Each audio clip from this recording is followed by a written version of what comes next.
2020, a year of many unforeseen challenges, where all had to adjust to a new reality. And despite it all, Got Kush TV was and still is here to serve you. And what a year it's been. We began the repatriation journey with our new show, Voyage to Motherland. We dropped the knowledge as you took your seats in the Kush Community and joined us to hold a meds with the Ankh Doctor. Got Kush TV invited you to get involved in conscious, controversial conversation and enter the cipher. And when the world went into lockdown, we kept you connected with the Quarantine Convos. We kept our finger on the pulse of the community with coverage of the Reparations Rebellion and the Black Pound Day All Dayer. Not to mention more wordsmith and a slew of new music video releases for your viewing pleasure and the official launch of the Got Kush TV website. We also brought you events including Women of Power and of course Black Trinity. Now, in 2021, Got Kush TV is continuing to level up the thing. First up, we are pleased to inform you that GotKushTV.com is open to exclusive memberships. Sign up to any of our membership tiers and you will gain access to playbacks from all our events and an ever-growing list of exclusive original content, including interviews, documentaries, and shows such as Kush Community. To become an official member of GotKushTV.com, simply hit the membership tab. Stay tuned for continued updates. Then there's the new shows. Look out for more Decipher, Wordsmith, Hold a Meds with the Ankh Doctor, and weekly episodes of Quarantine Convos focused on health, wellness, education, and inspiration for our community. As always, the Got Kush TV film team is available for hire to cover all your events, adverts, infomercials, and all filming needs. Visit us at gotkushtv.com for hire inquiries and more information. Stand by all black businesses through our website, social media, and show content. We have monumental advertising, sponsorship, and network opportunities catering especially for you. Check out the advertising page on gotkushtv.com for more information. Got Kush TV is in full flight to join us for the ride. There's 4 things you can do. Subscribe to our channel. Hit that bell to make sure you don't miss a release. Join us on all social media and hit up gotkushtv.com to subscribe to our mailing list and sign up to become a Got Kush TV member for exclusive opportunities in the near future. Let us know you are feeling our content by hitting that ever so important button of approval. Comment. We want to hear your feedback on everything we are putting out. So make sure your presence is felt in the comment section. Share. Spread the word by hitting that share button and exposing your circle to the magnificence that is Got Kush TV. We are looking forward to building with you throughout 2021 and servicing you with high quality black media production. Got Kush TV, beyond discussion, beyond debate, we put the power in black media.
Mic check, 1, 2. You're in the place to be with myself, Shakira, on Got Kush TV, and it is another edition of the Quarantine Convos. Yes, indeed, kings and queens. It is Thursday, the 10th of June, 2021. Yes, indeed, kings and queens. It's a very special day, but we're going to get into that in a second, family. But for now, Want to make sure that you are aware that you need, to basically hit the like button as you come through. Make sure you raise the profile of this video all over the internet universe, kings and queens. You know what I mean? Yeah, man. Like the video and use the comment section. You know what I'm saying? Share it far and wide. Yeah, share the video far and wide. Good evening, Angie Mack or Muck, as the case may be. Welcome to Got Kush TV, Quarantine Convos, and all others wherever you are in the world. Yeah, do utilize the chat feature. Let us know where you're there in London, throughout the UK, throughout the world, intergalactic. Yeah, we want all the listeners from Mars and Jupiter to make them know say you're there. You know, see, kings and queens. All right, make us know say you're there and all these things. And as I said, share the video far and wide. Yeah, make people know say Quarantine Convos there, and we're going to be discussing a lot of beautiful things in terms of healing. We're going to take you down the healing path. We're going to take your hand. Yeah, you know what I'm saying? Reach out and touch somebody's hand. We're going to take your hand right now and guide you down the healing path, not the yellow brick road, the healing path, kings and queens. And that will depend this evening, all right? But right about now, without further ado, let me introduce you to the Quarantine Convos co-host. She goes by the name of Sister Mutt. Greetings and welcome, Sister Mutt. How you doing? Greetings. You know, I'm laughing in the background with the healing part. you come smiling today, sister. It's like you want, give with the sunshine where we are miss. Man. For the day, make your own sunshine out here in these streets. Indeed. Because the sun been going on good, but it looked like it knocked out today still. You know what I'm saying? I know. You know, we've got a little balance out here. A little balance, you know what I'm saying? So it got some certain time. But apparently it's supposed to be good for the foreseeable. So we look forward to more Aminora. You know what I'm saying? We look forward to more Aminora in the near future. But how you doing, sis? Yeah, I'm good. I've had a little chance to play a little badminton this week, so I was back in the zone. Long time since I played badminton, I've been meaning to take my daughter. Badminton, Is it? We're about to arrange that live. Got Kush TV, yeah. Shakara versus Sister Mutt, yeah. Badminton match, yeah. They're gonna arrange that for the summer. No joke business. All right, it's happening. Stay tuned. All right, stay tuned. Yeah, most def. All right. Well, let's get into the news so we can bring through our guests ASAP. We can get on this. Well, I think you should start off with your good news first, because unfortunately I'm the bearer of bad news today. All right. Well, I don't think this is good news, but it's a significant anniversary today. Yeah. Yes. And that anniversary is the anniversary of the passing of Marcus Mosiah Garvey, the eminent prophet, the supreme visionary, the organizer, the champion of African liberation, the blueprint master. The blueprint master. I have to add that to the repertoire. Give thanks. Yeah.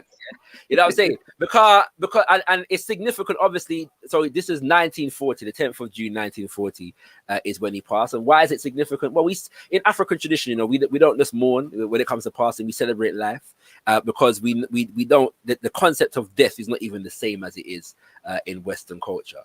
And so, whereas we lost Papa Garvey on the physical, we understand that we gained a powerful ancestor on the other side, and as he himself even said, look for me in the whirlwind and the storm, for with God's blessings he will come back with countless millions to aid us. All right, and he said to be assured that he will never, in life or in death, be assured that he will never desert us or make our enemies triumph over us. And so we're honoring the life and the legacy of Papa Garvey as symbolic of the works of all of those ancestors who worked during that time to build, because we don't honor Papa Garvey as an individual in isolation from all the brothers and sisters that worked alongside him, that sacrificed alongside him, and that achieved so much great things, So this is a significant day in the Black world. So I just wanted to honor the name and the legacy of Papa Garvey, Marcus Mosiah Garvey. So Ashe. Over to you, Sister Wood.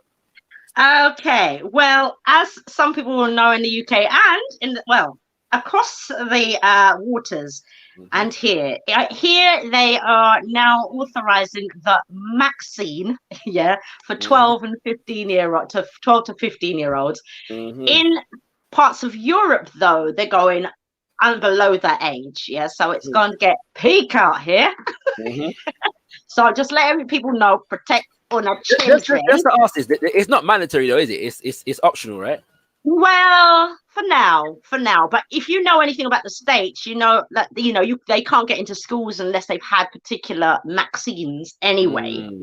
So for now, it's going to be a non-mandatory. But what's really interesting, what's the interesting thing about this argument, which is quite laughable, is that there are so many adults. I was listening to the radio this week, and there's so many adults, who've taken it themselves, but they're arguing against their own children taking it, saying, yeah, but it hasn't been tested. I just want to make it make sense. So it's really kind of interesting that people will be happy to take it themselves, but concerned about their children taking it. If you're not here for your child, then what? And someone put out that there's going to be, unfortunately, there's going to be repercussions with that. So people need to take this thing seriously, and start thinking for themselves out here, because a lot of people just following out here with no thoughts. So that's a concern. Not one I have to be concerned about. But for those who are. And so today was really interesting. Now, they were talking about what they've decided to do.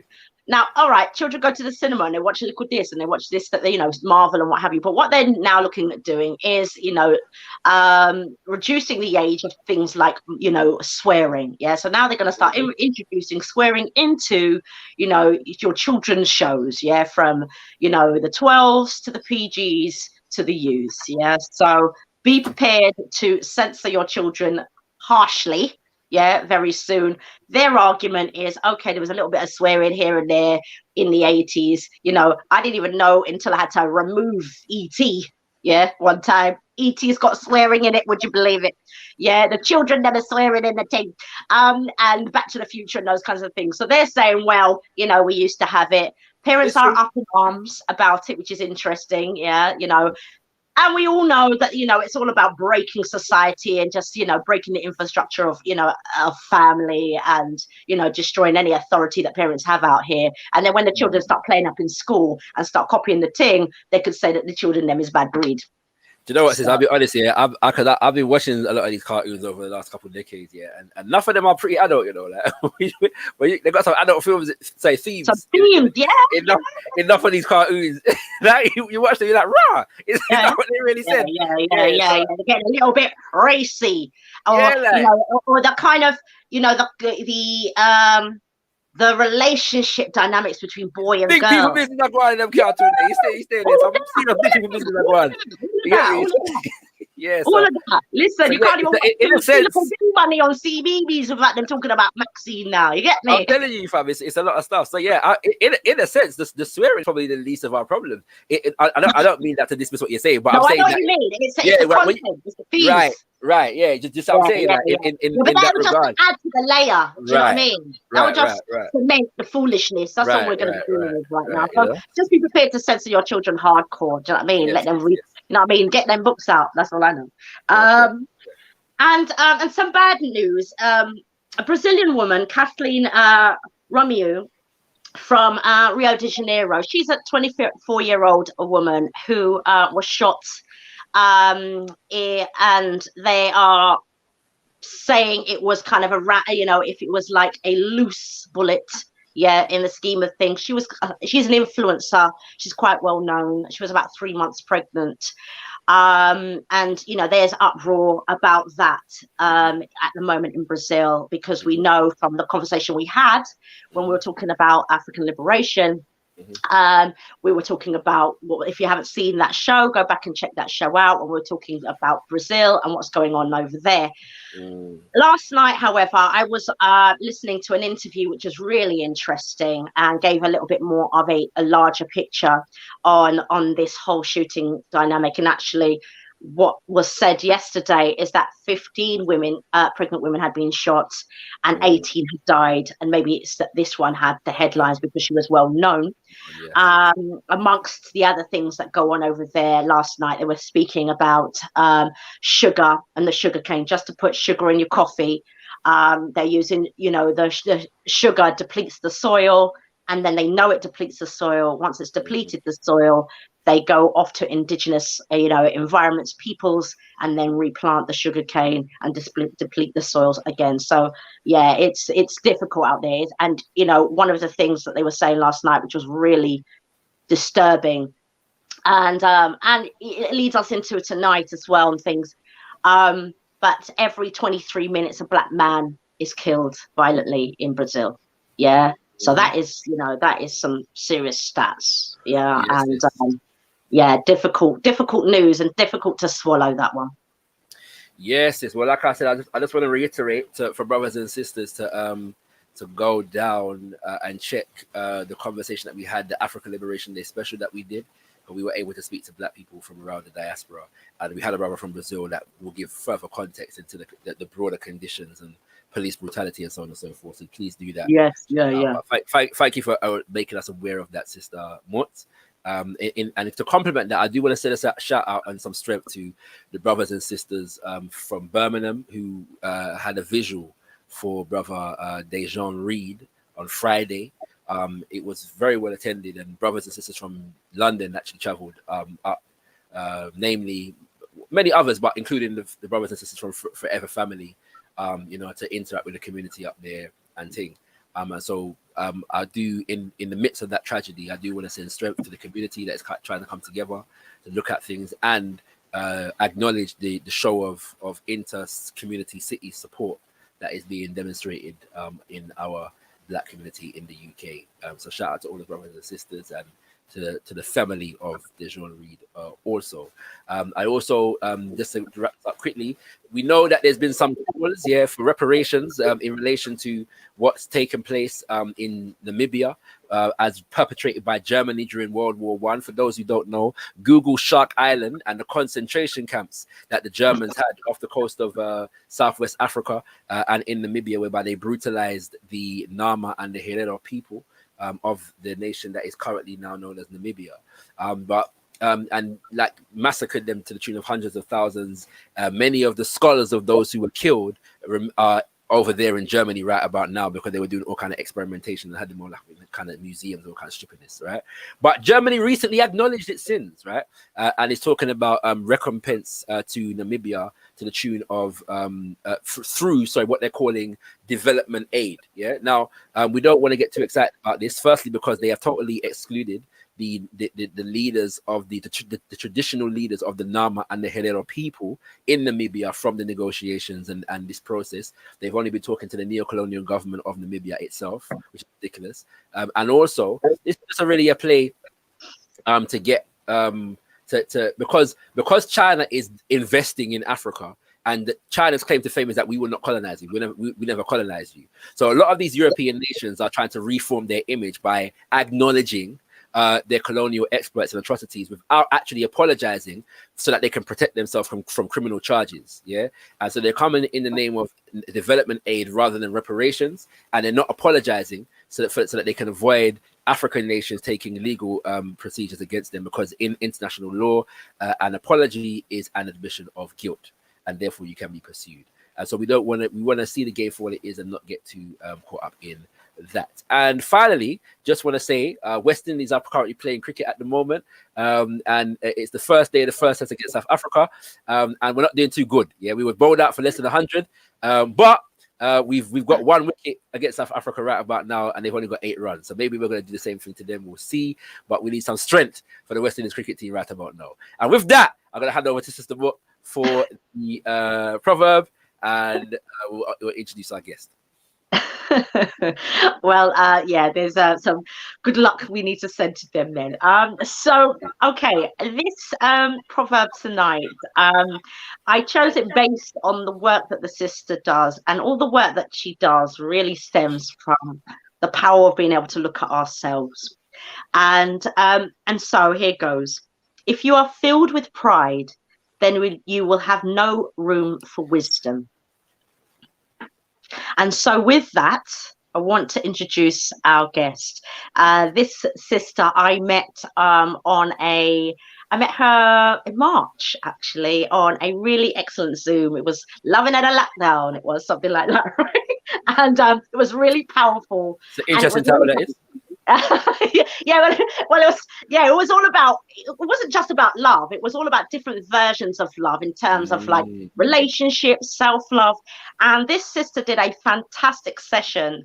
She was called in to do a fantastic session on self-care and self-love, and it meant that everybody had to get lots of little apparatus together, and we all made a little hand scrub, and I still got some of mine, and I still make up some of mine. And you know, it is and I'm not a person who, you know, makes, you know, I don't do my, years ago, you know, 20 odd years ago, I used to do my nails and all this kind of things. So, you know, and I'm a domestic kind of practical woman, you know, I do my own DIY and thing. So far as I'm concerned, that my hands are not something that I pay that much attention to. Yeah, indeed. I just I'm a grafter. And so this sister brought that back into my force field, and the love and care for the hands. And we made a little scrub with little sugar and little oils and everything there. You'll be surprised how powerful that was. And so that's what I found out through meeting her. But actually, deeply, what she actually does, Tracie, our guest tonight, she's the creator of the Healing Path, a trauma-sensitive embodied mindfulness coach. She's a trainee somatic coach working therapeutically with gang-affected young men through psychology of touch, mindfulness, and massage to help young men explore their trauma. She's an elder of Sister Girlism. She offers one-to-one explorative coaching and runs a series of sessions called Lockdown Connectivity for sisters to manage stress, anxiety, and depression. So with that, we invite Tracie into the space. Sister Tracie, come through. Greetings, Tracie. Greetings. Welcome. Greetings. Good evening, everybody. Greetings. So I said, family, get ready. Yeah, we're taking you down the healing path right about now. And at the end of the path, there's some loving at the lockdown. So you know what I'm going. You know what I'm saying? So give thanks. You know what I'm saying? So we give thanks to that. Sister Tracie, welcome. And we want to just so we've obviously given the introduction, but if there's anything we missed, just give our listeners an idea of who you are, where you come from, and how you got onto this healing path. Okay, how I got onto the healing path. I was in a 27-year relationship. Some of it was a marriage as well, with the same person, and it was a suppressive relationship. So I went from a vibrant person to pushing myself down, making myself more to accommodate that person. And I can hear people. Sorry, let me mute myself. Yeah, sorry. Yeah, and when I decided to end that relationship 6 years ago, I went on a journey, and that's how I came with the idea of a healing path, because it was my healing path. And the thing with a healing path is that everyone's healing path is very different. Everyone's healing journey is very different. No one's looks the same. So yeah, I came out. So my sister coins it really well, because she said to me, it's like watching a butterfly unfold in front of you. And I'm going to own that, because, I've come from the cocoon of a suppressive relationship into this magnificent butterfly who's just flashing her beautiful colors all over the place. And, just before the lockdown, I started to get more involved in wanting to learn more about trauma, because I work with young men who are gang affected, and trauma is part and parcel of their life. And I started researching, and then I came across the embodiment field, and I started attending all these different seminars and workshops, and then I did a course, and I just started my journey. And from doing that, I've done a lot of work on myself, working with a particular woman who helped me to look at not suppressing myself, to take up space. And then I started to understand that within our bodies, we are such powerful beings, and our body carries so much. So our mind, we might forget things that has happened to us, but our body remembers every single thing, and it holds the story of our lives. It's a witness to our lives, and it tells us our truth. But a lot of times we don't actually listen because we're so disconnected from our body. We don't actually hear what our body is saying to us. And as a result, a lot of us are ill, a lot of us are triggered, and we don't know why we're being triggered. So yeah, so the more I've studied and the more I've attended all these different workshops and trainings in white spaces, I realized that us as a people, because of the history of what's happened to us, we carry a lot of trauma. A lot of times we're triggered, we're not even realizing. And I come from a generation, because I grew up in the late 70s onwards, and I don't know if you too have this experience, but you know when you hear something on the news and like it's like a stabbing or something, you listen and you wait and you hear, is it a black person? And if it isn't a black person, you kind of relax. And so I didn't realize all this time that was collective trauma. And now I understand it. So a lot of things trigger us and we don't even know it. You're watching certain movies or listening to certain things and you're getting all of those feelings. You might be getting angry and you're not realizing what's happening. So I'm on a mission to kind of bring all the stuff that I'm learning in the white world into our community, because I feel like for my generation, we grew up learning from our parents. Don't carry your business out a road. Everything must stay inside. So we're not used to talking. So even in my job, I do it's psychological based. So I have clinical supervision.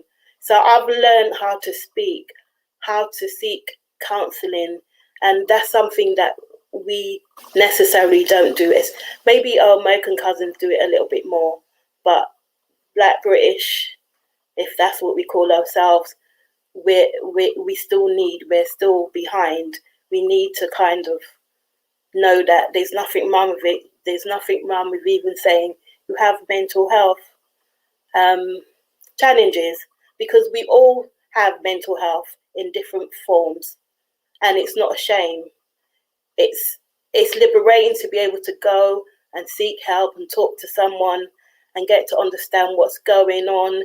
And once you realize what's going on, then you have mechanisms on how to deal with something. But when you don't know, you're suffering and you're getting worse. Your body may be in upheaval with itself because now you've got certain illnesses and you just don't know. And it's not simple, so I shouldn't say it's simple. It's simple in one way, but it's very difficult because you have to override all of those psychological things. So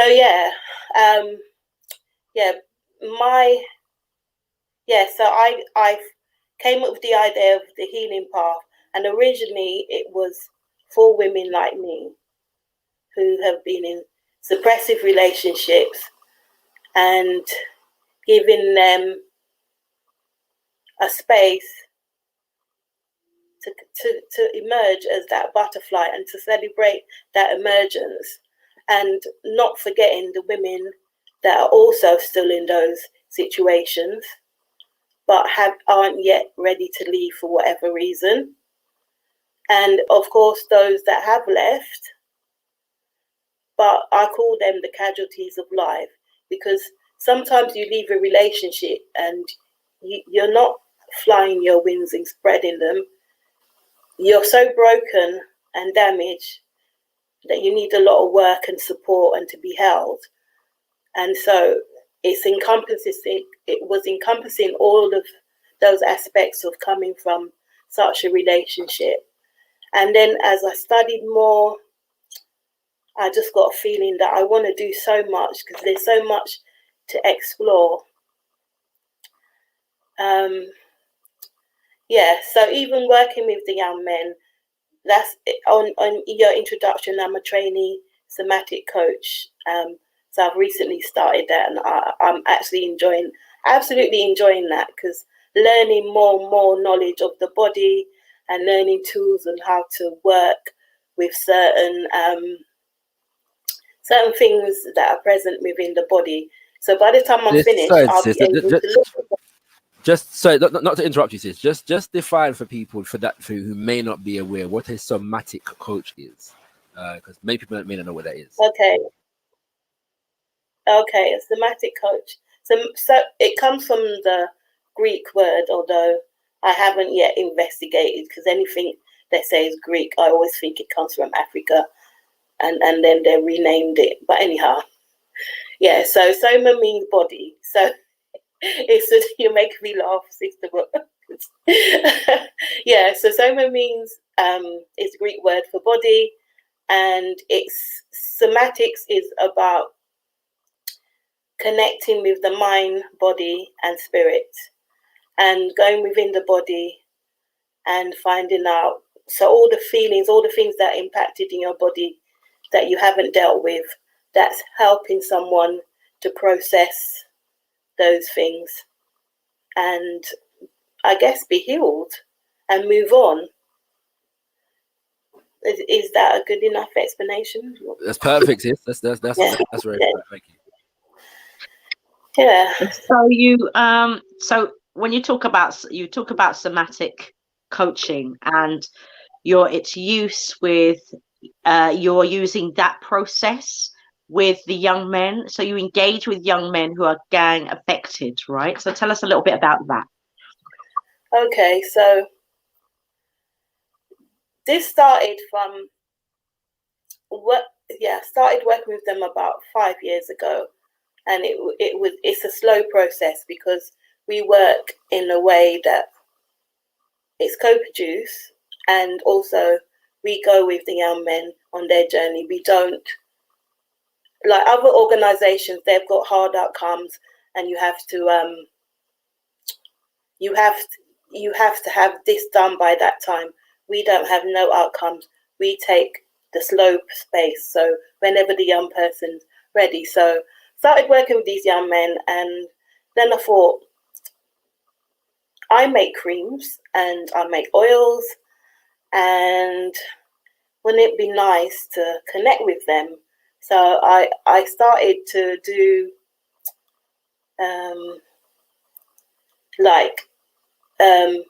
exfoliate their hands, and at first they weren't having it. Like, hold on.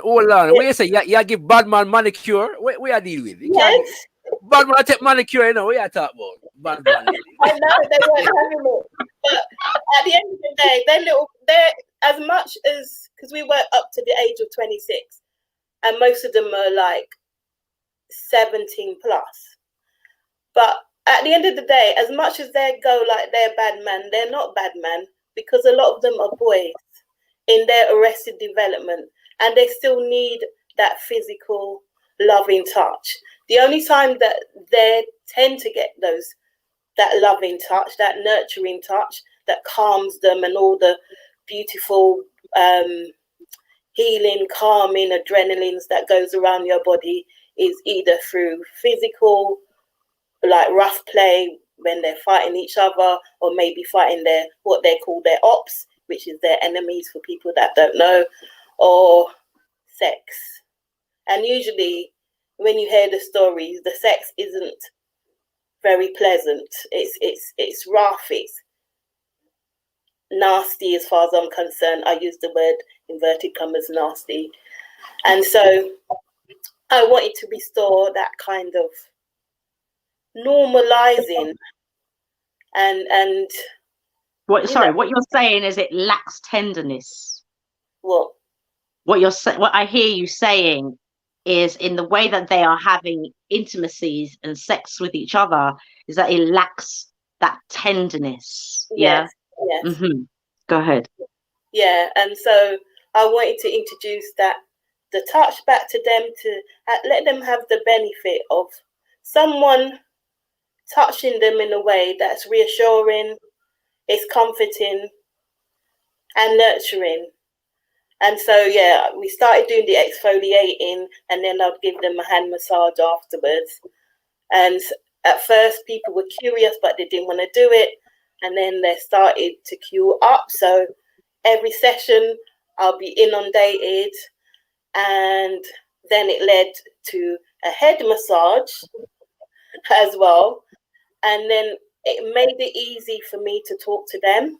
So while I'm either massaging their hands or massaging their heads, we can start talking about some of their experiences or some of their traumas that they're going through. So you find that they will share a lot about some of the triggers, points for them, like when they're at home and they're not relaxed because they hear a knock on the door and they're scared because they don't know if it's their ops or if it's the police. And some of them they don't sleep properly because they're reliving that kick down of the door, whether it's the police or whoever that's coming at them. So, yeah, so it's normalizing and it's reassuring for them. So yeah, it's a way of working with them. They absolutely love it. And I've got them to make creams and body scrubs as well. So as much as people hear the word gangs and the way the media portrays it, it evokes fear. But when you get to see the human side of these young people, you get a different view. Most of them are not bad. It's just a lot of things. I'm not making excuses because some of it, they have got choices, but they don't know that they've got choices. And so it's nice to see a human side. And the sad thing about it is that you actually see young people who have got so much creativity, so much to offer the world, but they just don't know that they've got those, that they've got that offer to give to the world, because they have no self-belief, because they're always marginalized and people always shunning them. And the more we shun our young people because we're scared, because the media's told us that these are gangsters, they're heartless, and all those horrible negative words, the more we step away from them. But all they need is love and people to walk, notice them and talk to them. And that's a start. Obviously, they need a lot more work, but just that acknowledgement that we're not all bad, we're good too. Yeah. I mean, I'm glad you spoke about that. I mean, people would probably ask, and I think you mentioned it already, but people probably ask, why do you feel that they don't think? I suppose you're working with young people from as young as 17 to 26, which is quite a strong range. That's like 9 years, or and that's and it's an important time. They're just still developing, they're still growing. And what has them at those ages, I suppose, think that they don't have choices, at those ages. Because when we look at, we know technology is really important. And technology, I always say this, inside of my work, it doesn't matter how much technology they develop, people will always need human touch and human connection. And so it's not surprising. It's just like when we go for a massage, you'll speak to your masseur, you sort of, they'll talk to you, you talk to them. It's a bit like going to your barber or going to your hairdresser. You just, that's your opportunity to have your counsel then, isn't it? And it's a similar thing. And they, love is that, I often, when my son was younger, my eldest son who's 21, I often used to say, I used to talk about this, like, a lot of these young people just need a lot of love. Yeah. Like, I don't know what's going on at home, and young boys are made to feel like men far too early sometimes, which is destroying they're just removing some of their innocence from them. Yeah. And mothers want to kind of mollycoddle, and fathers want them to grow up quickly, you know what I mean? Sometimes, and there's that, where do they get to find themselves inside of that sometimes, right? And so, how do they, go back to my point, it's like, what has them feel like they don't have those choices? Because some of these children, often they come from very good homes. Yeah. It's not always, oh, this is happening and that is happening, this is happening. Some of them actually make choices. And so I wonder what has them feel like they don't have those choices, when some of them actually come from homes where they've been given choices. I would say the mind of young people sometimes astound me, because I'll get back to your point, but it's like one of the young people that I work with, he started selling drugs at 14, and I said to him, why did you do that? And he said, because my mum, she's a single parent, and it's her and him and his little brother, and he did not want to ask his mum for anything. He felt like he had to step up. And I'm saying, but your mum's Caribbean like me. We're not like that. We know that you're a child, and that we are going to find ways to meet your needs. But they seem to have this mindset, and it's not only him, it's also Turkish boys and other boys that I work with. I don't know what has happened to make these kids think that at a certain age they can't ask their parents for nothing, that they must find their way. So there's that, and then a lot of the kids you'll find have been excluded. They're excluded from school. They're excluded from maybe sometimes their youth centres, sometimes loads of different places. So they got a mindset that they're not wanted, and then they end up maybe in a Peru. You might as well say, hey, go to prison, join the gang, whatever, because most of the time that's what's going to happen. And I know people say it all the time, and someone might say, oh, that's not the case, but it is. I've worked in a Peru. I have seen a boy who was the mum's only child, who was a star student. He did something silly, bought a plastic knife to school. You know what the system's like now. Got expelled from his school, went to the Peru. First, so he was only there for 2 years, year 10 and 11. And started off an A-star student, doing well. And then a year later, he's mixed with all the more challenging students, started selling, and basically ended up in prison for attempted murder. And that hurt. And I can't imagine what the poor mum must feel. So a lot of them, educationally, the system is not working for them, because now the education system seems to be like this.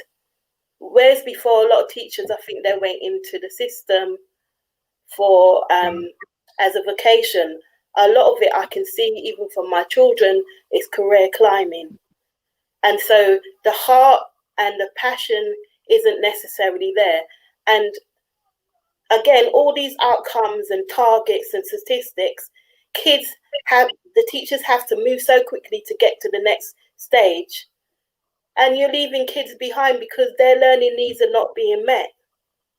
So I think the system needs to change and allow for differences. And some people are not academic, but it doesn't mean that they're not smart, because they're absolutely smart. Some of them have got mad skills. They just don't know it. One boy I worked with, when it comes to counting up the money and bagging up and all of that, he is absolutely on the ball. And I said to him, you could be a manager. I see you as a manager. You're a leader. And he doesn't see that in himself. But he is. Yeah, there's lots of reasons, and they've lost hope.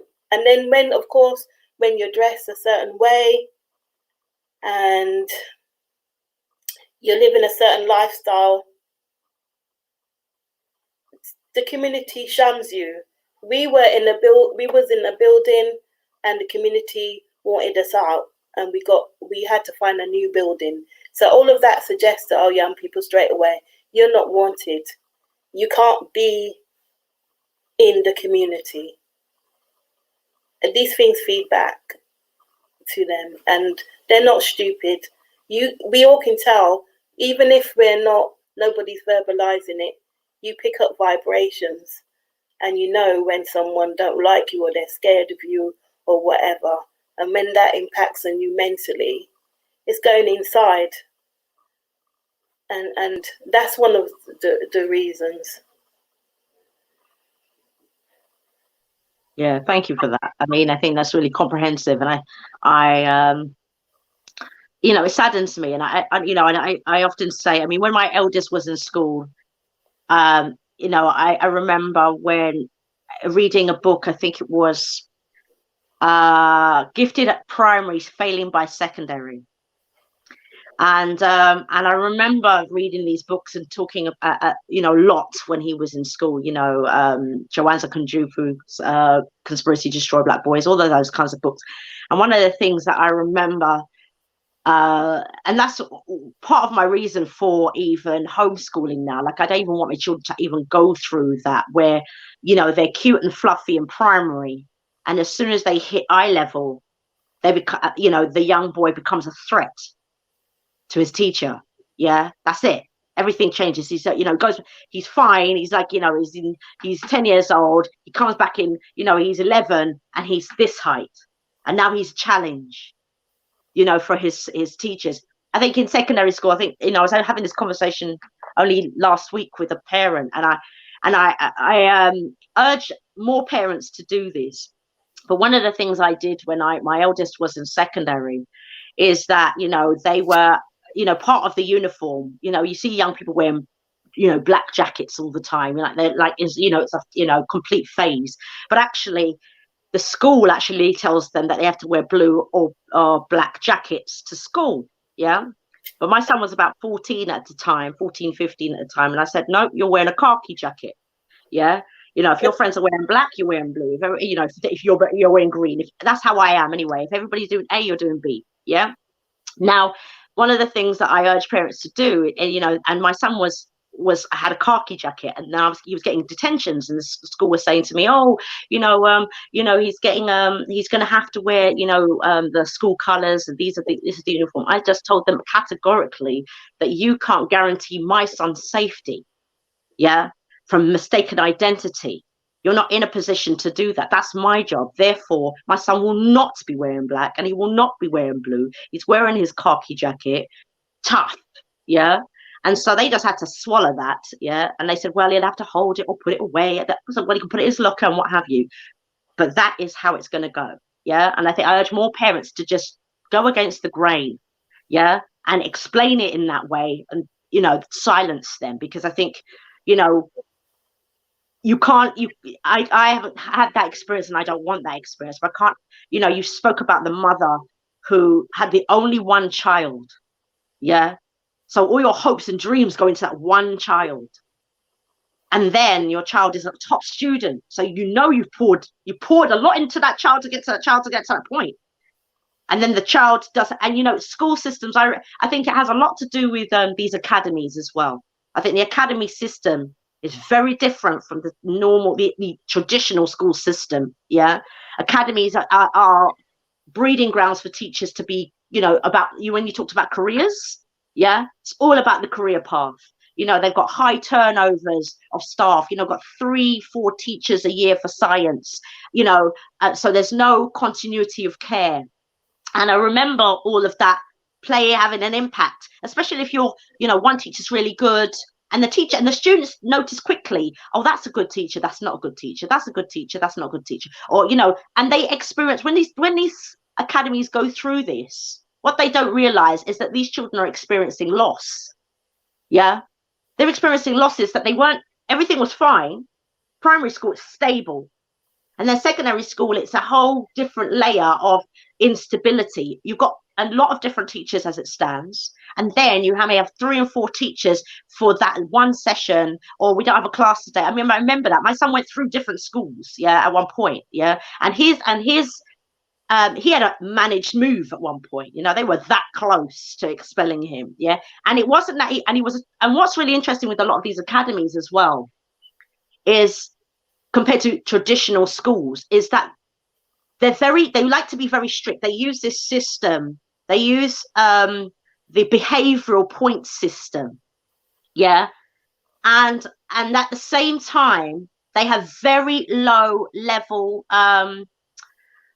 education boards, exam boards, yeah. So the work they were coming home with is just too easy, no challenge. But so the child is not challenged in school, getting disruptive or boisterous, as they love it, you know, and then you get behavior point. And when in the scheme of things, my son basically, you know, accumulated all these behavior points, and he was, you know, technically now ready to leave the school because he'd accumulated these points. But in the scheme of things, if you look at it, you know, I just moved, interestingly, ended up moving to a school that we'd initially chosen, which was a boys' school, traditional school, with a much higher exam board, yeah. And he was able to become a top student with the challenge he needed, yeah. He was a top student without even turning up when he was in the other school. You know, he could be there or not be there, and he would get the grade. You know, they need that challenge, and there isn't that space sometimes. You know, they make these really ridiculous, I suppose, you know, standards for them to meet. Like, they're not, you know, everything's low level disruption. You talk, it's low level disruption. Behavioral point. So that's how they often get into this situation where they are coming out of school, yeah. And yet you have these really easy exam boards that won't challenge them, yeah. So it's, you know, the whole thing, as you know, is a setup for failure if you're not on the ball as a parent, you know. So yeah, I can only, you know, my heart goes out to parents who've had to deal with all of that. You know, unfortunately, I don't have to deal with that, and he's at university now. I don't have to deal with all of that anymore, and I homeschool now. But I couldn't imagine, you know, if my sons were going to academies. It's like, I just, you know, primary school academies you can get through. Secondary school academies, that is the graft. And it's all about the money and not about the care. Yeah, the pastoral care is much poorer. You know, they don't mind bringing in all sorts of, you know, I suppose they like to clamp down on parents a lot in those kind of settings, you know, to keep their children, you know, in line and in tow. Do you know what I mean? And that kind of stuff. But then, you know, the care is not there. And often the teachers, one of the things that's missing from traditional schools, which happen in academies, and I think other parents can, I know that I had a problem with this and I had to keep cussing the schools over it, was that by the time the young people, remember, they're scared of these young people now. So they don't know if to be friends with them or not at this stage, right? Like, okay, if, you know, I'll either be scared of them. They don't know how to assert their authority, because half of these teachers now, they're only a few years older than them. Yeah. So far as I'm concerned, they want to be their friends. Yeah. And they're familiar. My son's coming home telling me about how the parents, you know, how they're this and how, you know, how they know it far too much about the teacher's life. Yeah. We never knew nothing. You know, you were excited if you knew your teacher's first name. You remember that? I know his first name. You know, and then you didn't know that until you left the school. So I think the culture has definitely changed, and we can see that when you talk about the PRUs and such. So yeah, that's you know, I just wanted to make that point, and I think, you know, you do what you do there, you add something to the conversation around caring for young people that you don't hear anywhere else. So yeah, go ahead, Shaka. No, yeah, I was going to say it's a similar thing. I think I had a conversation yesterday with Brother Andrew Mohammed and Brother Davis J. Williams of Manhood Academy and the Westside Young Leaders Academy. respectively, in relation to an event that I've got coming up called Affirming Black Manhood. And Brother Davis made this point quite explicitly, like in terms of peeling back layers when it comes to our young people, and you know, showing them love. And whilst I joke about why you give bad man massage, I mean, but manicure, like it is a serious thing in it, because your answer was beautiful in the sense of the fact that they're children. You know what I'm saying?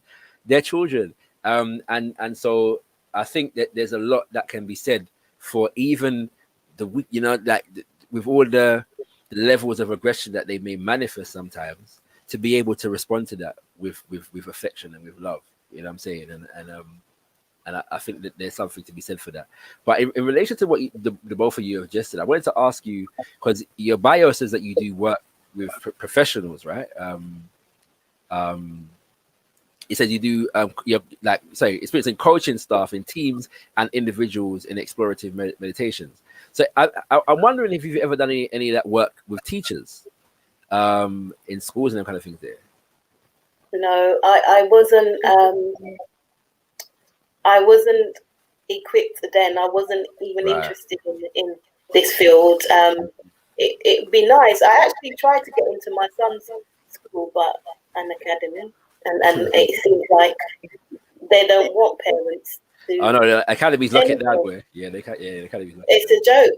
I'm giving you my service free. I'm here to help your school, and you don't want it. I don't know what the big secret is. And the more I tried to pin down the teacher by saying even that, as blatant as that, he came up with a lovely excuse. So yeah, no, I haven't done teachers. But I think that's linked to, when you say that, I think when it comes to academies, I think that's linked to because academies don't choose parent governors. Yeah, traditional schools choose governors, but academies, they lock it in. Yeah, they lock in their team and their management team and their pastoral team, and they lock them in, and they're like a gate, and no one can really get through that door. And I think, you know, it is worth finding ways to penetrate that space. Yeah, I do. Well, it's on that point, Car. Obviously, we've been in lockdown for the better part of a year and a half, right? And you know, things are freeing up now, but there's already talk about going into a next lockdown and these things. But one of the side effects of lockdown is this physical disconnect, social distances, as they've been calling it, right? Where you're physically, you know, detached. And obviously, a lot of your thing is all about that physical connection, you know what I'm saying, with others and with the self, yeah? So I guess it would be informative for our viewers to get into some of the technicalities, yeah, of this, is it somatic? Somatic, yeah. This touch business and this mindfulness, and the technicalities of how it is actually a tool of healing. Yeah. So when we say, for example, that you look into the psychology of touch, mindfulness and massage, and use it as to help young men explore their trauma.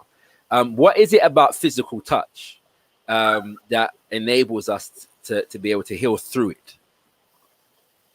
Well, touch is the first natural kind of communication that you have as a baby.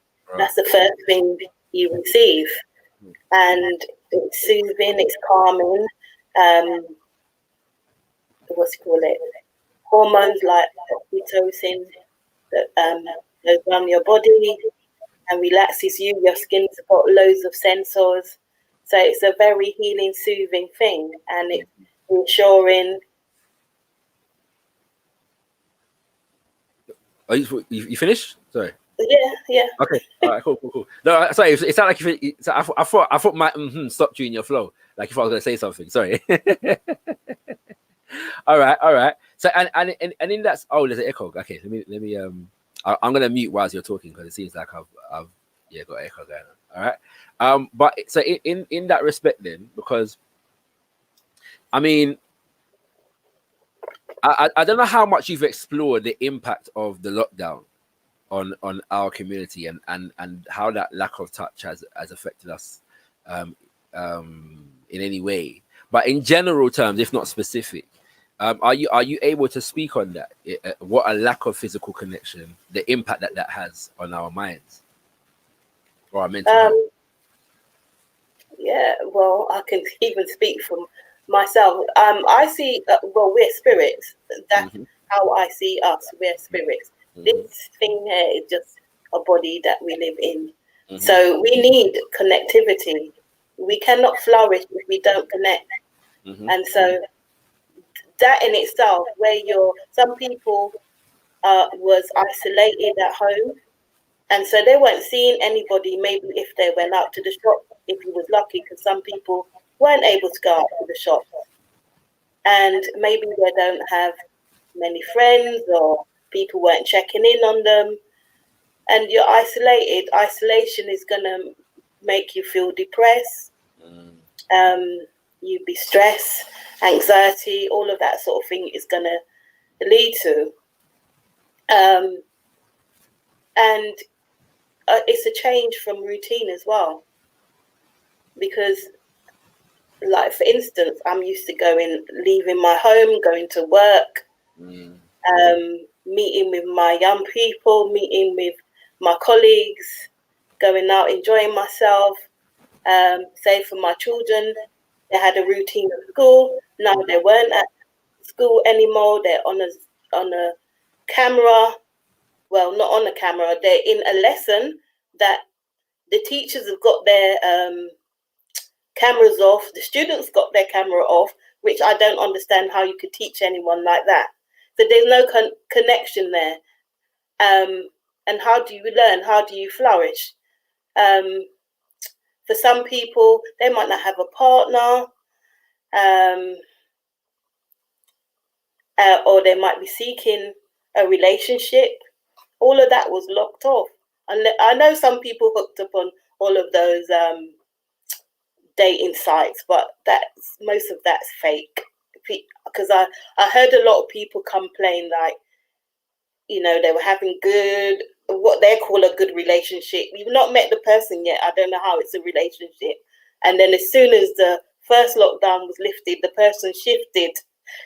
But I think people need to protect themselves, because, yeah, entertain yourself if you want to do the flirting, whatever, but don't take it as serious, because most of those things aren't serious. So yeah, a lot of anxiety, stress, and it's trauma, because this is the pandemic is traumatic in itself. So we're all suffering from some form of collective trauma with this whole pandemic. It breeds fear and anxiety, because you don't know what's going to happen. You're hearing the media and you're hearing the rise in deaths. You're thinking COVID is knocking at your door, or if it isn't knocking at your door, it's like outside your house circulating. And it's scary shit. Sorry for swearing, but it was scary. And it depends on what you believe, because I know what I believe, but a lot of people believe everything that they're told. And it will impact your mental health. You become anxious, as I said. Some people may have been depressed and still are. And even though I say may have, we're not out of this. It's still going on. And people, there's not enough mechanisms put into place to deal with some of the fallout of this lockdown COVID pandemic. It's ongoing. The NHS hasn't got enough capacity to deal with it. If you're a young person and you're experiencing anxiety, CAMS is overstocked. It's not that great anyway, but you're not getting an appointment for God knows when, if you're lucky. Schools are not equipped most of the time to deal with some of the anxiety that the young people are presenting. I've seen a lot of young people who were like promising they were going to sail through their exams. They've now got really high anxiety. So yeah, we're all impacted by this. Our nervous systems is in some cases shocked, and it's about learning mechanisms on how to recognize when you're out of your, what I would call your window of tolerance, but that's not my phrase, that's a psychologist's phrase.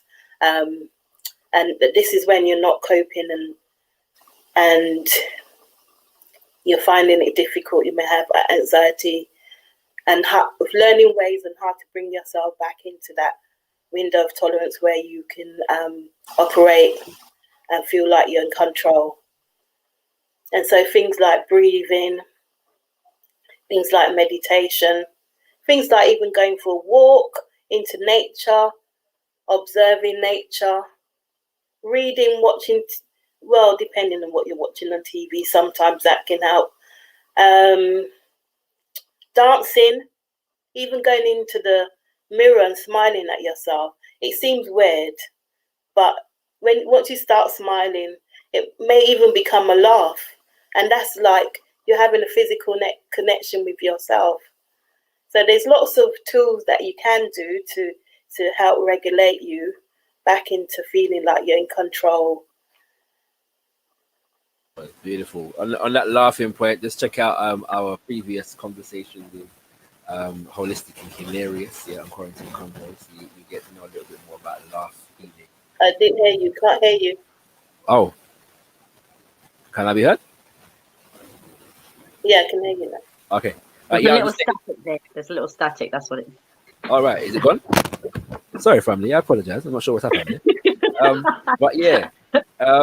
What's it called? I was just saying that we did a previous interview with a laughologist. You know what I'm saying? Who goes under the pseudonym it's Holistically Hilarious. So I'm just encouraging the viewers to check that out because you learn more about laugh therapy and laugh healing and all that kind of stuff. But yeah, go ahead, Sister Mo. Go ahead. Yeah, I mean, I think going back to the conversation around, when you talk about young people, what I see the impact of the work that you're doing, and we'll talk about your connectivity with women, the lockdown connectivity you are about as well. But what I see from the work that you're doing, and it is really, you're really mothering these young people.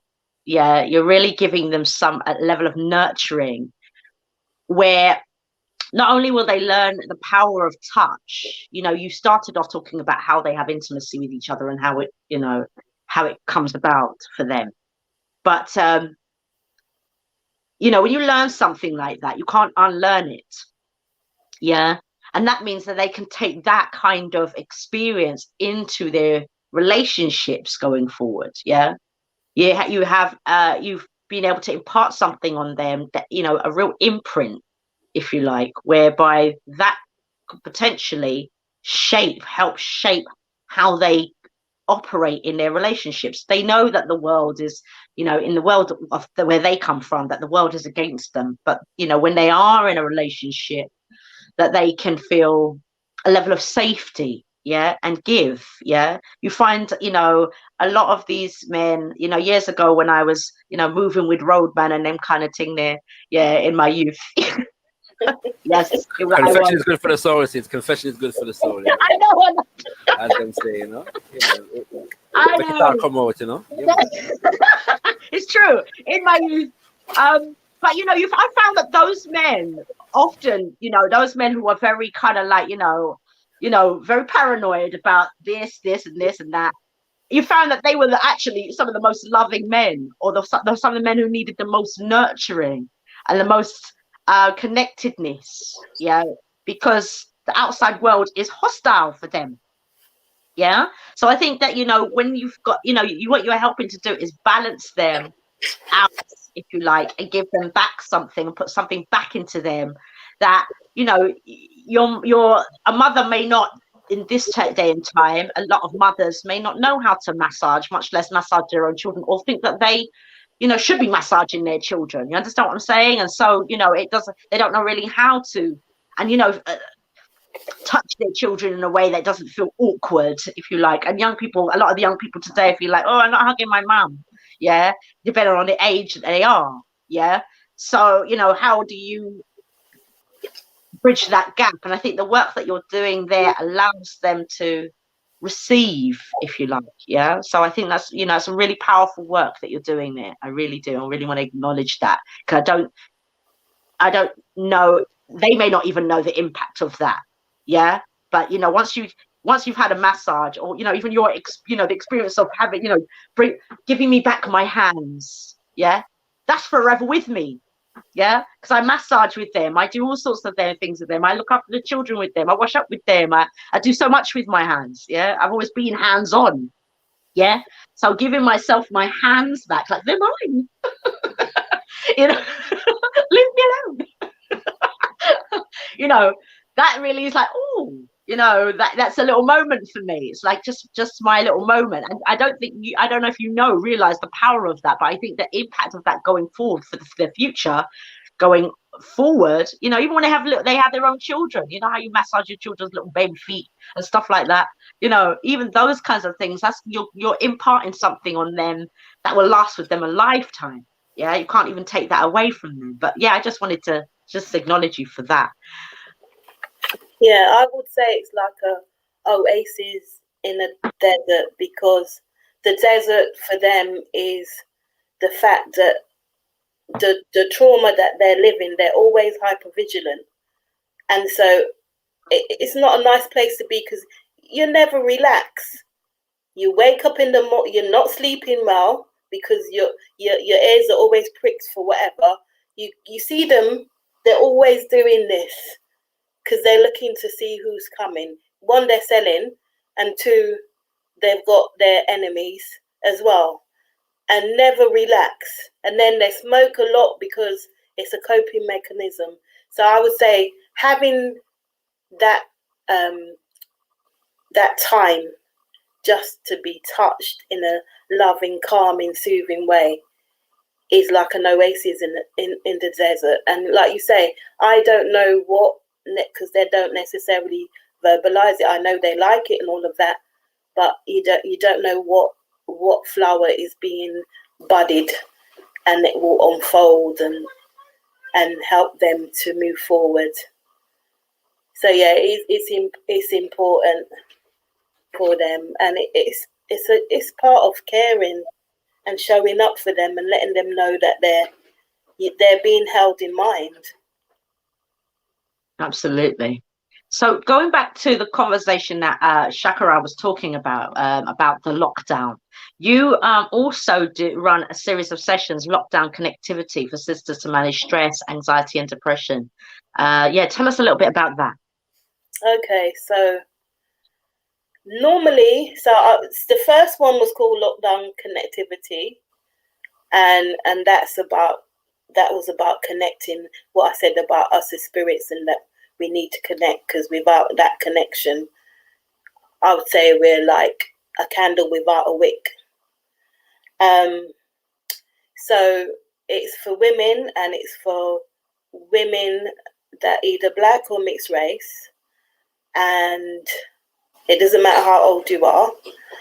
And the first one was an hour, and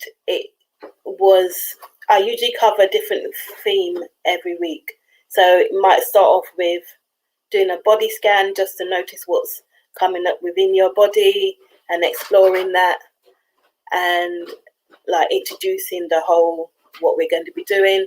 And then we'll do a meditation afterwards. So we've covered topics like procrastination, getting in touch with your inner queen and helping her to reign. We do dance and movement, a session with dance and movement, and that's about connecting to your inner self and releasing and freeing up yourself. Because I feel like us as Black people, because of the suppression that comes with being a person that is of our hue, a lot of times we're suppressing things rather than releasing and being free. And we're doing it for a number of reasons, because we're protecting ourselves. But at the same time, in protecting ourselves, we're also damaging ourselves, because suppressing anything is not good, because you're pushing it down into the body, and it clings within every wall, every cell of your body, affecting you. So we need to learn to be free. And even though we're very embodied people or come from cultures historically that were very embodied, we are not that embodied anymore. And so even when you go to a dance, you don't hardly ever see someone just freeing up themselves and doing what, moving to the music like the music is speaking to you, and you don't have any inhibitions. Usually the dancing is control, whether it is the two-step or the bow. Well, I know people don't do that anymore. I can't think what dances they do now, because it's all bend down and one at your back in the air these days. But yeah, it's all control, because you don't want no one, you don't want to stick out, you don't want no one to be talking about you and all them sort of things. Then when you see white folks, they just do everything and they move and it's not in sync. And I used to think, we all say, they can't dance, they ain't got no rhythm. But the more I've done this embodiment thing, they're actually letting loose, they're free, they're doing, but they've got the privilege to do that. And that's what we should be aiming for. I'm not saying if you want to dance with rhythm, dance with rhythm, not even saying to copy them, but I have to say, I am envious of that freedom that they have, that I feel that we should have too. And that freedom is about freeing up yourself and just letting go and don't care and just expelling rather than bringing it back into you. Well, I just on that note, I suggest, we should have a side conversation. You should come out with me, because I'm a woman who just lets loose on the dance floor, kick off my shoes, I'm in. I used to be a dancer, so it's on. Yeah, I do too. I'll dance better with anyone. I do too, but it's still funny enough, I'm the complete opposite. I hold the wall when I go to the dance. Oh, do you? You keep the wall together. Yeah. I hold up the wall. You prop up the bar. I'm absolutely lying. I'm fundamentally lying. Yeah, I'm a middle of the dance floor person. Yeah, absolutely. I think you're right though. I do think that self-expression is the thing, and I find like if I'm going out with my friends, they have to know me. Yeah, they have to know that that's me when I go out. Yeah, they know me. They give me the space. Everybody gives me the floor if I go out, because they know. Yeah. Oh well, I'm like that too. But I think you have to. I think it takes. It's not for everyone. And give me a beat and that's it. I'm in. Yeah. So I don't need that much. Yeah. To be in the zone. But I think we are becoming very controlled about, especially with all the different dances. There's a lot of Afrobeat now, and obviously there's lots of different moves, and people may be feeling a little shy as to whether they can do this and do that. And I think being yourself is so important. Yeah. And a lot of people will find that they can't be themselves, and so they feel awkward, they bust up they mash up the house in their own home. But they go out and they feel like they look too nice for this. Yeah. No, I want my best frock or whatever it is, right? Or my best attire. I love to see, I'm a person who dances, and I love to see other men dance. There's nothing more wonderful when I see a man rocking out. Yeah, in a healthy way, not like the Lovers Rock BBC on the floor lying down and all that. With the Lovers Rock. He was definitely expressing himself in a different way. I don't know what they added there. But I think you can tell a lot about a person who chooses to be self-expressing that way. Yeah. And it shows your internal confidence as well as a person. Yeah. And I think a lot of us, we get so caught up in not being how we look and looking good and making sure that we maintain our hair and our look at the end of the night and what have you. If I haven't bust a sweat, I have not had a good night. Absolutely. Do you know what I mean? One of those people. And then everyone else would have said, "Oh, you had a good night," and I'll be like, "Boy, where's the next one?" You know, that's how I am. Like, it's all, it's go hard or go home, you know? Are you one of those people that get there early or late? I get there fashionably late. Yeah. Fashionably late. But I'm leaving when the DJ's leaving. Okay. I'm different, you know, because a lot of my people are like, I used to DJ. My uncles are DJs. My brother is a DJ. So I come with the sound, right? Do you know what I'm saying? And leave with the sound. That's me, yeah. You know what I'm saying? That's me. You know what I mean? So yeah. My family say, "Oh, there she goes. She wants to string up with the sound men." Yeah. You know, that's me. I come with the soul and leave with the soul. You know, so I've heard everything in the dance, every tune. Yeah, I've heard the early one in the mega section and the hype at the end. I've heard every tune in the dance. That's my life. So I think you make an important point, and I think if people, especially now, when we talk about going back to the conversation around the lockdown, I think this is, you know, I remember having it was New Year's, and you know, being on 2 different parties at the same time, Zoom parties, and I can have a personal party at home, you know, with this Zoom and that Zoom, you know, for New Year's, and it's cool, and I can have a little rave, but I think that ability, you know, people will find themselves now with that level of anxiety that people have that you spoke about. You know, people will be probably even more reserved when they're ready to go back into club. I think you'll find that they'll be a little bit even more reserved. Because remember, people are all about this social distancing or whatever this is, yeah? So you'll find that people will be much more reserved to dance. And if they were reserved before, they're going to be more reserved going forward. I can't see suddenly everybody start bracking out, yeah? I just can't. I don't see that yet. I don't foresee, you know, a brack out session. Yeah.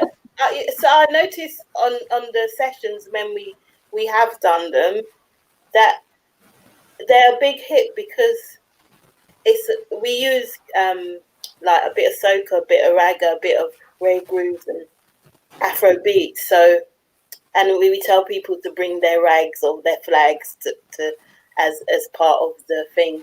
So I find that it's a good way of people connecting, because if you've not dance, some people don't dance around in their house, and if you haven't done that, you kind of find that you feel a bit stiff. Your body feels a bit stiff. You kind of can't move like you used to. So I think it's a good way of connecting and remembering that yes, we can get in touch. We can have a good time. And I would say to people, you don't need a nightclub to have a good time with music and dancing.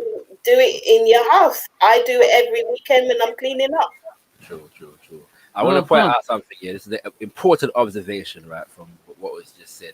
And that is the fact that Sister Tracie used the word ragga. Now, you have to understand, yeah, that to use the word ragga, yeah, when you use the word ragga is a certain level of pedigree, right? You know what I'm saying? Like, only people of a certain level of pedigree know about ragga. You know what I'm saying? Yeah. You know, so I just want to point that out. You know what I'm saying? Like, not everybody has been initiated into the ragga dimension. You have to have come to a certain point in the thing. You know what I'm saying? Yeah. You know what I'm saying? Like, you know, you don't know. Yeah. If for you say ragga, you have to know the name Shabba Ranks. That's the ragga dimension. You know what I'm saying? Like, you know? Yeah, you know what I'm saying? Like, if you only know Vibes Cartel and Since, you don't know about ragga. You don't know ragga. You know what I'm saying? Yeah? Like, you just have to, so I'm just overstating the extent of the pedigree. I think it's an important point to make. Yes, indeed. Yes, I think we could even stop the show. Right, that's right. It's done.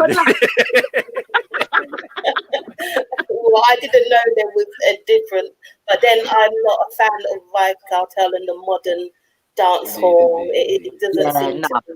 Not on that. So tell us a little bit. You've got a few other things that you're up to. You're an elder of Sister Girlism. You froze, so I didn't hear all of it. Sorry, can you see me now? Am I right? Yeah. Am I there? So you are an elder of Sister Girlism. that is my own take on. So a lot of people ask me if I'm a feminist.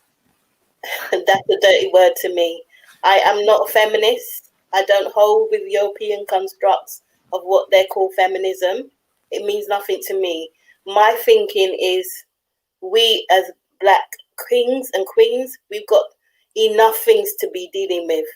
We're even touching on feminism or anything relating to that yet, because we need to sort ourselves out first, find unity and connectivity with each other so that we can build. And then when we're properly built, and then maybe we can look at whatever the feminism means.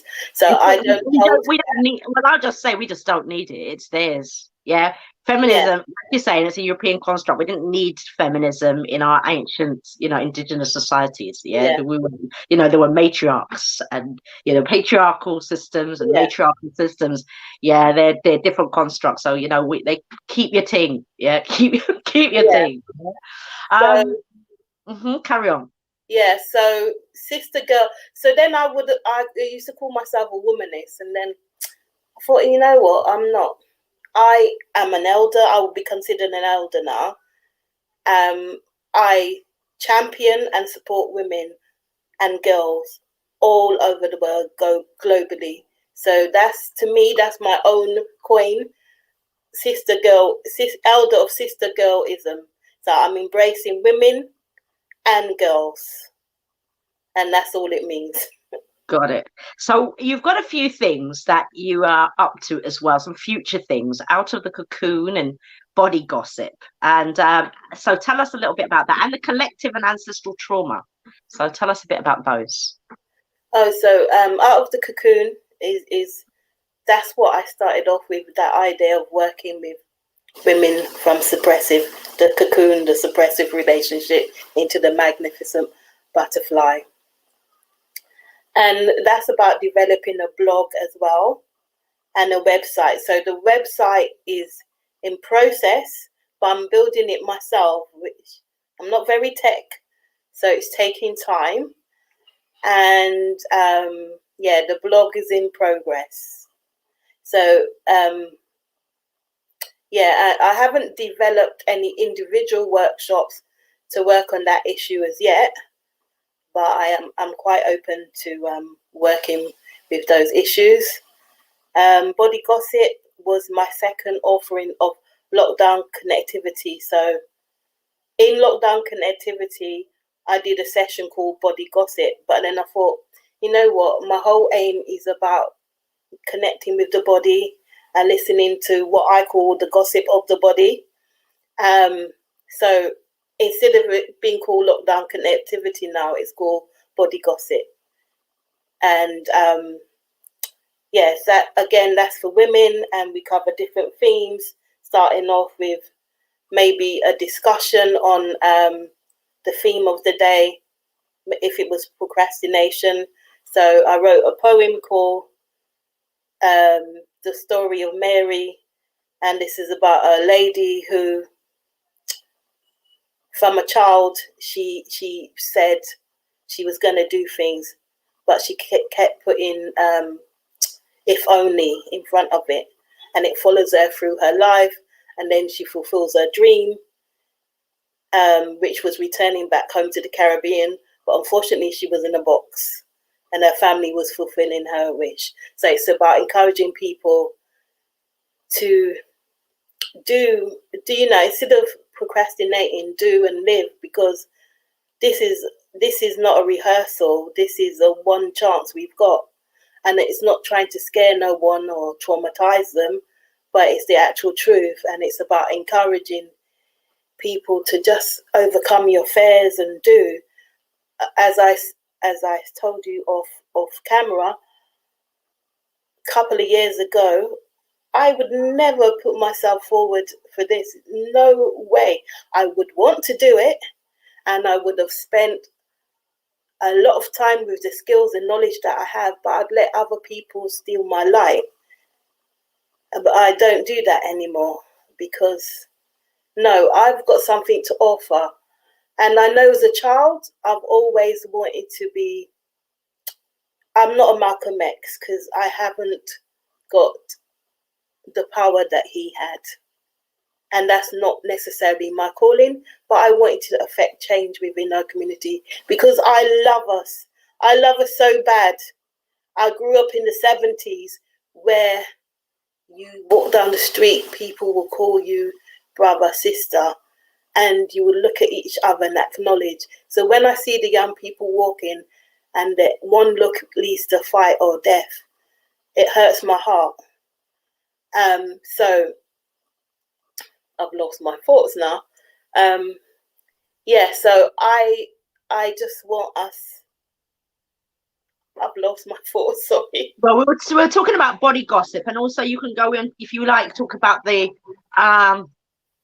I know that you've spoken about these already, so I suppose what you're talking about is linked to the lockdown session, but you did that session in that body gossip session inside of one of your sessions, right?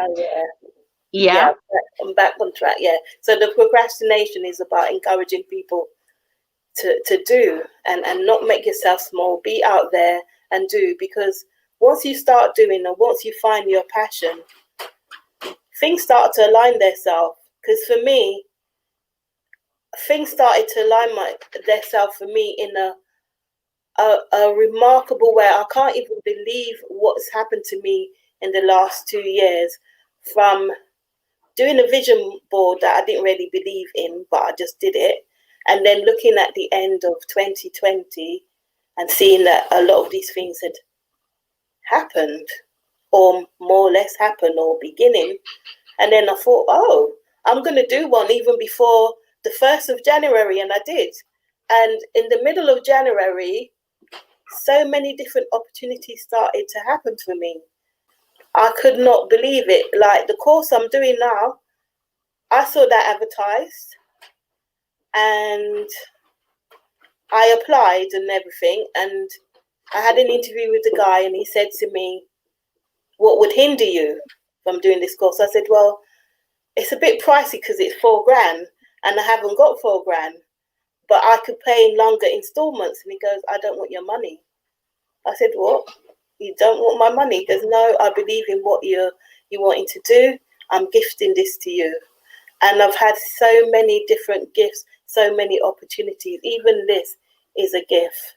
And yeah, it's been a marvelous year so far. So I believe that when you're living in a certain way and you're living your truth, and also that you're doing this not in a selfish way, but you're doing it for others and for the greater good, whatever that greater good may mean, that things just align themselves and you see the fruits of not only of your works, but what the universe or God or whoever people may believe in coming to you. So yeah, lockdown connectivity and body gossip is also about understanding the nervous system.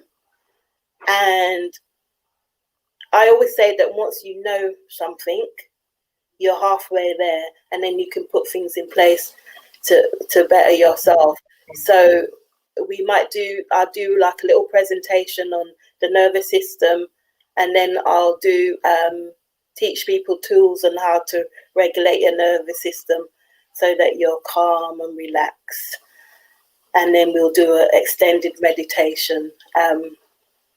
So that was the body gossip. And the collective ancestral trauma or something. Yeah, that's something that I haven't got into, but it's one of my movements. I want You're working towards that. Yeah, yes. I want to get there because there's so much inside of us that needs to be healed, and so many things are passed down through the generation. We're triggered and we don't understand it, and I don't fully have the knowledge yet to do that work, but that is one of my aims. So you've got something coming up soon in July. Tell us a little bit about that. Okay, that is, and I'm not reading the poem. I came across a poem by this guy called Paul Laurence Dunbar, and this poem was written during slavery days, and it's called The Mask We Wear. And then Maya Angelou rewrote it and added her own little take on it. And I was reading, and it's all about how we show up in I guess, white spaces.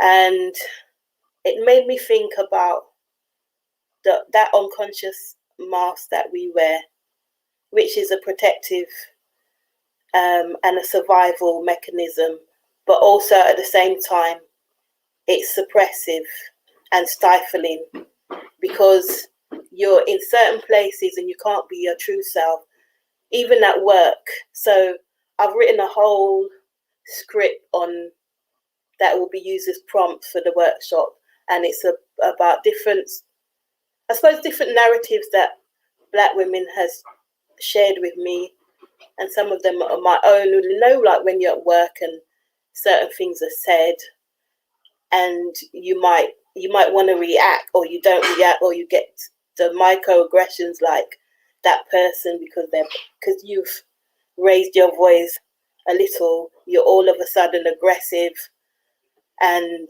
someone wants to touch your hair, or they might say, oh, it's a nice day today, I bet you like it because it's sunny and hot, all of those kind of things. And so we explore this mask that we wear, and sometimes you're reacting, you don't know why you're reacting to certain things, you're feeling things in your body, but you're not noticing it, and you're not connecting the dots. So it's about connecting the dots. And when you're in those spaces, sorry, I'm trying to fan away a little fly. When you're connecting the dot, it's about being in those spaces that can't connect the dots, and learning how to connect the dots, learning mechanisms and how to deal with that when you're in that space. And then the other thing is also contrasting it to when you are actually out of that space and your true self in your space with your girlfriends or your male friends, whoever, and you're just relaxing, chilling, skanking sweet, as I call it, listening to Chronics.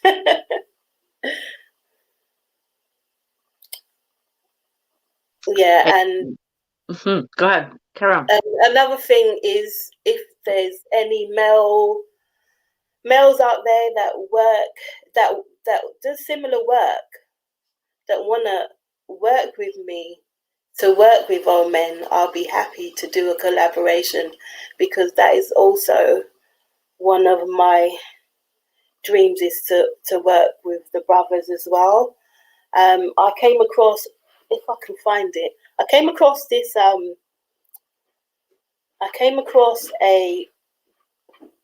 piece of art, and it's an American artist, but I think it speaks so much. It sang to me that this is what our brothers has got inside that needs to come out. Hold on, bear with me.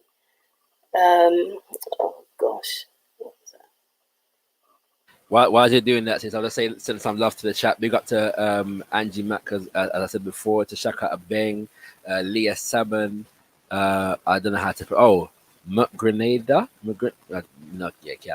Sure. So ask for our blessings, sis, and wake up and live online. Big up yourselves, and thank you for joining us. You ready, sis? No, not yet. Sorry. It's okay. In the meanwhile, I'm nominating Shakara. For what? I'm nominating him as support for your work. Yeah. Support for my work. All right. Okay. All right. Okay. I get what you're saying. Move it to your right. So to your left. Yeah. There we go. Yep. Lift it up a little piece. Yep, we can see it better now. Yeah. Okay. Powerful piece. Yeah. This is so powerful. I feel like it says so much.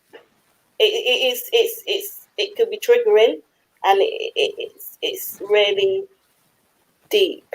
But I feel like that open mouth and those bound hands, I feel like there's so many people out there they need to bring whatever it is out and just.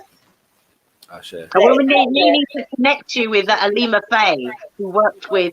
She does a book on Black men and mental health, and she's got some real, photographic book which has lots of colorful images, similar to that. You should connect to her, definitely. Yeah, we did a show a few about a month or two ago now. But maybe connect with her and her work as well, because I think there is something in the work that you do that you could easily, do some kind of collaboration, I'd say. What's her name? Alima Faye. I'll hook you up afterwards, on.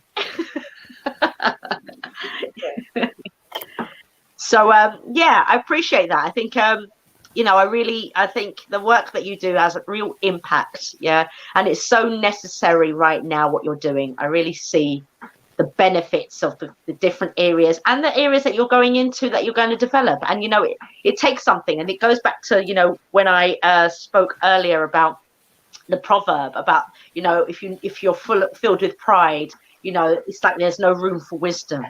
And it really shows inside of this conversation that there's always room for development.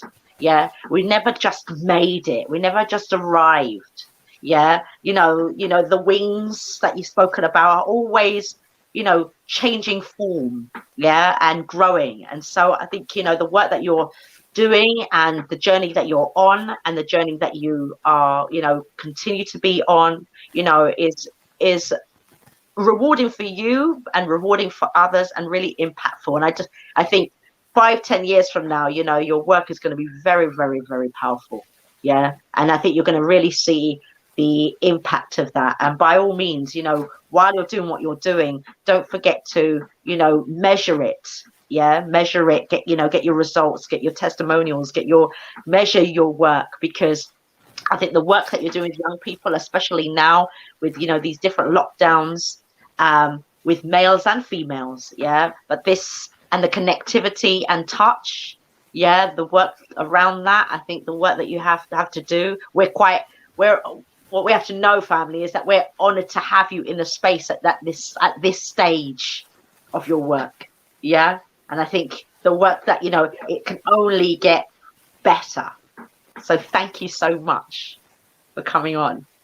Thank you. Love. Give thanks. Family, we have been speaking to Sister Tracie, yeah, who, we look forward to seeing more developments from.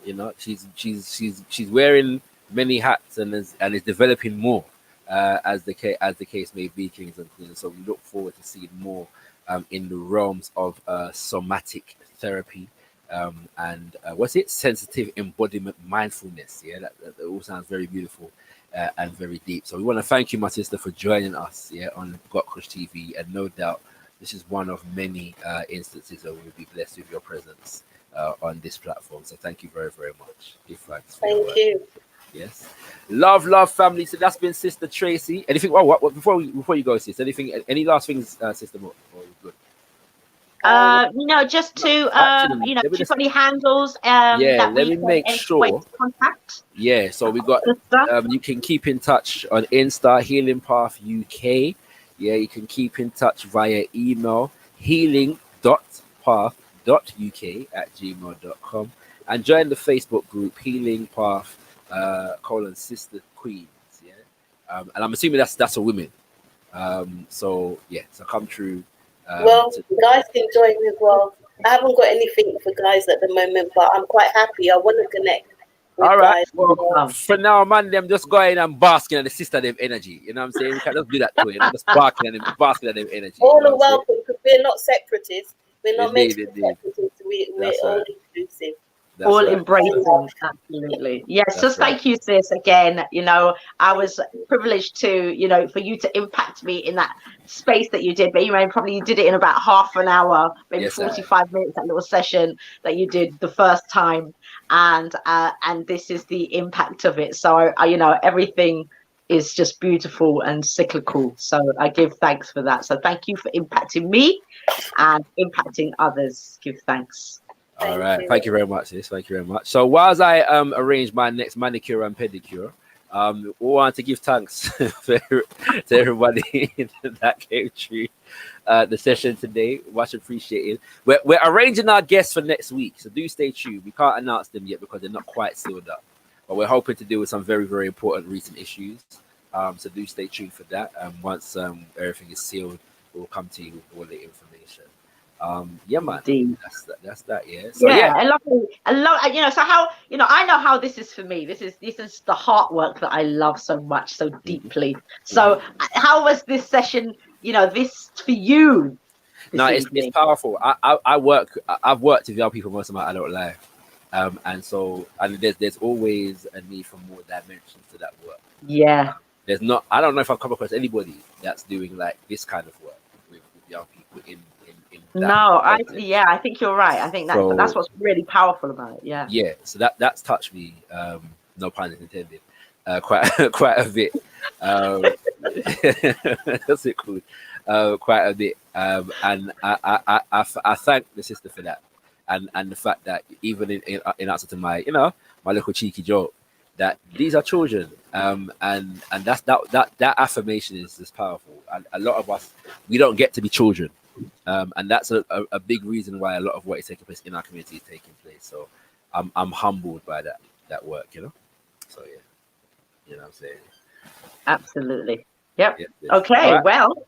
Give thanks. Yeah, man. Tune in next week, family. Tuesday, 7 p.m. Yeah, for the next edition of Quarantine Convos. Myself and Sister Mut will be here with another set of powerful guests from the Black world. So we want to encourage you to check out, to like this video and share it far and wide. Make everybody know who Sister Tracie is. You know what I'm saying? Share the work, family, and let people know. You want to make sure that we profile the people that are doing good works in our community. All right, so remember that, kings and queens, and always remember, you ain't got nothing if you ain't got kush. 2020, a year of many unforeseen challenges where all had to adjust to a new reality, and despite it all, Got Kush TV was and still is here to serve you. And what a year it's been. We began the repatriation journey with our new show, Voyage to Motherland. We dropped the knowledge as you took your seats in the Kush Community and joined us to hold a meds with the Ankh Doc. Got Kush TV invited you to get involved in controversial conversation and enter Decipher. And when the world went into lockdown, we kept you connected with the Quarantine Convos. We kept our finger on the pulse of the community with coverage of the Reparations Rebellion and the Black Pound Day all dayer. Not to mention more wordsmiths and a slew of new music video releases for your viewing pleasure, and the official launch of the Got Kush TV website. We also brought you events including Women of Power and of course Black Tracie. Now in 2021, Got Kush TV is continuing to level up the thing. First up, we are pleased to inform you that gotkushtv.com is open to exclusive membership. Sign up to any of our membership tiers and you will gain access to playbacks from all our events and an ever-growing list of exclusive original content, including interviews, documentaries, and shows such as Kush Community. To become an official member of gotkushtv.com, simply hit the membership tab. Stay tuned for continued updates. Then there's the new shows.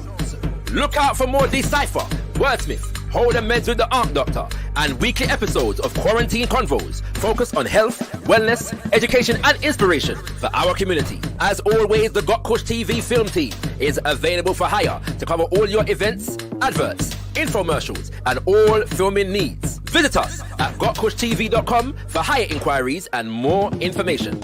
Stand by all black businesses through our website, social media, and show content. We have monumental advertising, sponsorship, and network opportunities catering specially for you. Check out the advertising page on gotkushtv.com for more information. Got Kush TV is in full flight to join us for the ride. There's 4 things you can do. Subscribe to our channel. Hit that bell to make sure you don't miss a release. Join us on all social media and hit up gotkushtv.com to subscribe to our mailing list and sign up to become a Got Kush TV member for exclusive opportunities in the near future. Let us know you are feeling our content by hitting that ever so important button of approval. Comment. We want to hear your feedback on everything we are putting out. So make sure your presence is felt in the comment section. Share. Spread the word by hitting that share button and exposing your circle to the magnificence that is Got Kush TV.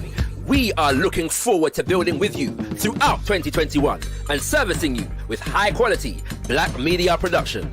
Got Kush TV, beyond discussion, beyond debate, we put the power in Black media.